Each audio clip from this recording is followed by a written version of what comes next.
घर के काम को अगर हम थोड़ा सा टिप्स के थ्रू करें तो हमारे लिए थोड़ी सी तो आसान हो ही जाती है और साथ ही साथ हमारा पैसा और समय दोनों की ही बचत होती है।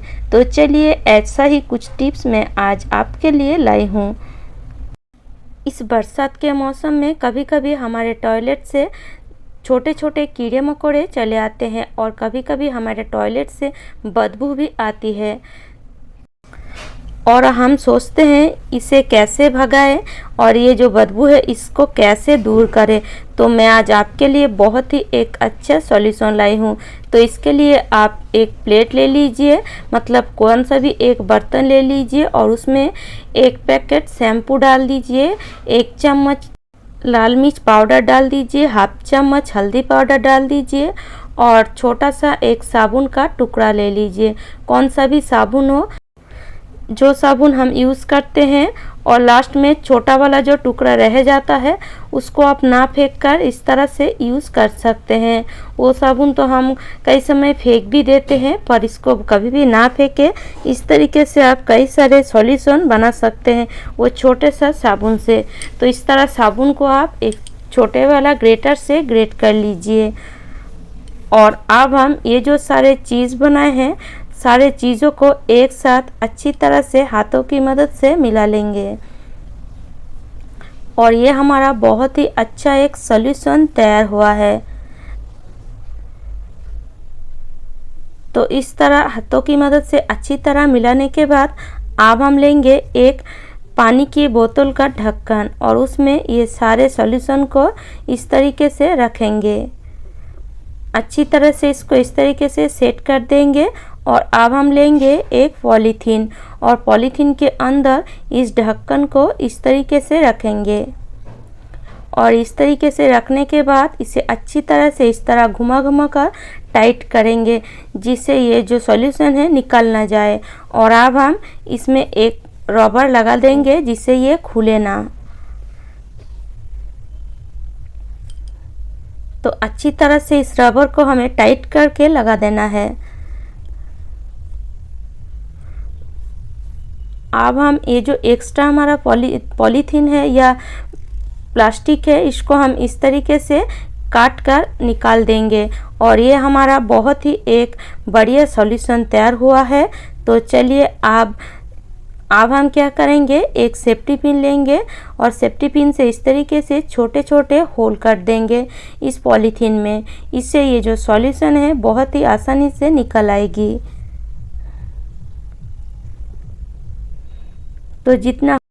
तो इस तरीके से हमने एक बहुत ही अच्छा सॉल्यूशन तैयार किए हैं।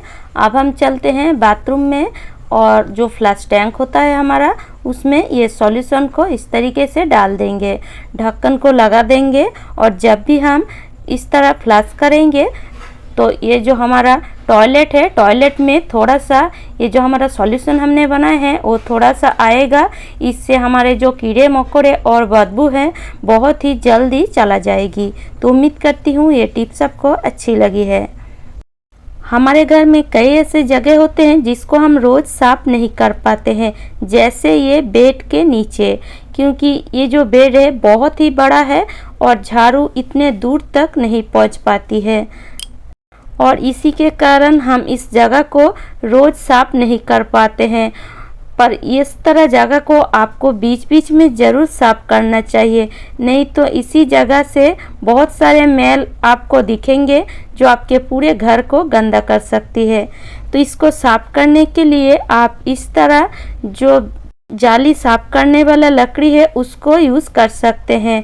तो उसको आप ऐसे ही अगर यूज़ करेंगे तो वो भी बहुत ही गंदा हो जाएगी और अच्छी तरह से साफ नहीं होगी। तो इसके लिए आप क्या कीजिए, इस तरह जाली साफ करने वाला जो डंडा है उसमें एक मोजे को पहना दीजिए। आपके घर में तो पुराना बहुत सारे मोजे होंगे। देखिए ये जो मेरा मोजा है बिल्कुल फट गया है, पर इसको मैं फेंकती नहीं हूँ। इसे नहीं फेंक कर इस तरह आप साफ सफाई करने में यूज़ कर सकते हैं, क्योंकि ये मोजे से हम कई सारे हमारे घर के जगह को साफ कर सकते हैं।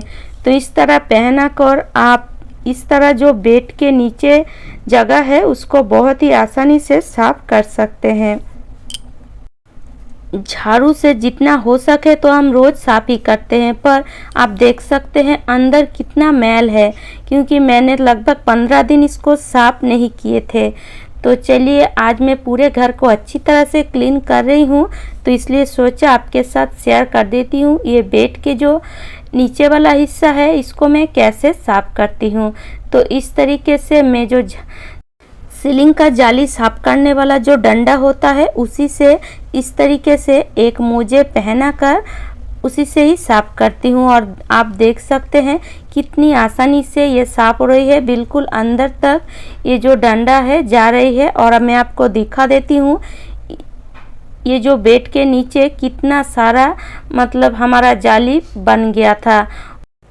तो आप भी अगर इस तरह बेड के नीचे साफ़ नहीं कर पाते हैं तो इस तरीके से साफ़ कर सकते हैं।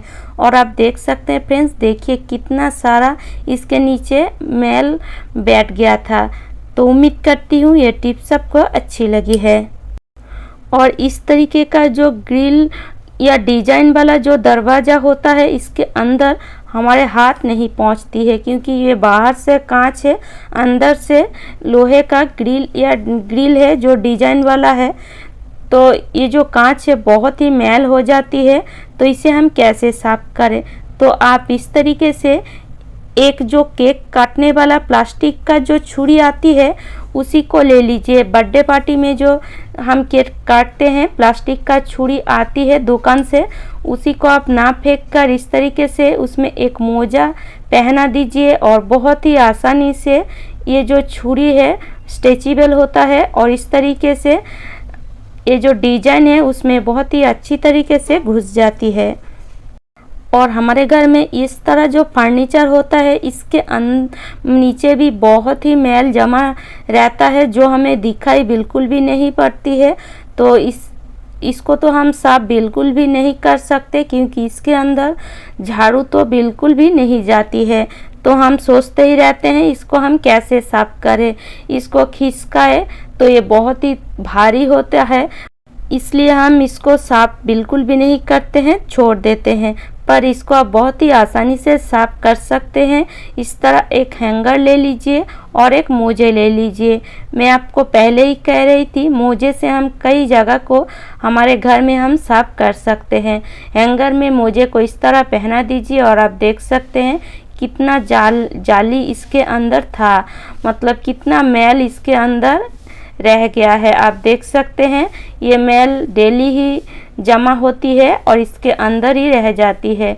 तो अगर हम इस तरीके से बीच बीच में इस जगह को साफ करते हैं तो हमारे पूरे घर क्लीन रहता है, मतलब पूरे घर के कोने कोने हम क्लीन कर सकते हैं। तो उम्मीद करती हूँ फ्रेंड्स ये टिप्स भी आपको अच्छी लगी है। और फ्रेंड्स अगर आपको मेरी टिप्स थोड़ा सा भी अच्छी लगती है तो एक लाइक तो ज़रूर कर दीजिएगा। और इसी तरह नए नए टिप्स देखने के लिए मेरे चैनल को ज़रूर सब्सक्राइब कर लीजिएगा। तो देखिए फ्रेंड्स कितना मैल इसके अंदर था। हमारे घर में जो लकड़ी का फर्नीचर होता है उसमें नए नए समय में एक पॉलिश दिया हुआ होता है जो दिखने में बहुत ही अच्छी लगती है, पर ये फर्नीचर जब पुराना होने लगता है तो ये जो पॉलिश है वो उठने लगती है और फर्नीचर काला काला दिखने लगती है, मतलब इसके ऊपर बहुत ही मैल बैठ जाती है। तो आप क्या कीजिए, अगर आपके फर्नीचर थोड़ा सा काला दिख रहा है तो आप एक मोजे को पहन लीजिए पहले हाथों में, और उस मोजे के ऊपर थोड़ा सा किसी भी नारियल तेल को लगा दीजिए, मतलब किसी भी ब्रांड का नारियल का तेल हो उसको आप थोड़ा सा हाथों में ले लीजिए मोजे के ऊपर। और इस तरीके से अगर आप लकड़ी के फर्नीचर के ऊपर थोड़ा सा घसेंगे तो आपका जो फर्नीचर है आप देखेंगे बिल्कुल चमक जाएगी। तो उम्मीद करती हूँ फ्रेंड्स आज का टिप्स आपको अच्छी लगी है। और अगर आपको मेरी टिप्स थोड़ा सा भी अच्छी लगती है तो लाइक कीजिएगा, शेयर कीजिएगा और मुझे कमेंट करके ज़रूर बताइएगा। तो चलिए आज यहीं तक, खुश रहे, स्वस्थ रहे।